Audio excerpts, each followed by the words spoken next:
दोस्तों हिकु भेरो ॿीहर तव्हां लाइ खणी आयो आहियां गाननि वारी ऐप, यानी जंहिं ते तव्हां गाना ॿुधी सघो था, डाउनलोड करे सघो था ऐं हर क़िस्म जा गाना तव्हांखे मिली वेंदा।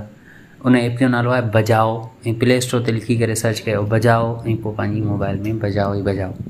मतिलबु त हिन एप्लीकेशन में तव्हां जीअं वेंदो तव्हांखे हिते दुनिया जा ट्रेंडिंग वारा गाना नज़र ईंदा ऐं 3 सेक्शन मथे आहिनि, वीडियोज़, ऑडियो, म्यूज़िक ऐं उन खां अलावा रेडियो जे कॾहिं लाइव स्ट्रीम ॿुधणु चाहियो था त क्लिक कयो, या वरी कंहिं बि फ़नकार खे सर्च कयो। मिसाल तौरु सर्च थो करे वठां सरमद सिंधी, ऐं हीअ ॾिसो सरमद जा सभई गाना मूंखे मिली वेंदा ऐं हुन सां गॾु बरकत गोपांग जहिड़ा फ़नकार बि हिते मिलनि पिया। मतिलबु त हिते तव्हांखे सिंधी खोड़ सारा फ़नकार मिली वेंदा। ईअं न त सभु जा सभु मिलंदा, उहा ॻाल्हि ग़लति आहे, सभु जा सभु कोन मिलंदा, खोड़ सारा मिली वेंदा ऐं उर्दू मिली वेंदा। वॾी ॻाल्हि तव्हां डाउनलोड बि करे सघो था, पर हुन जे लाइ तव्हांखे सब्सक्रिप्शन वठणी पवंदी या को जुगाड़ करिणो पवंदो। ओके।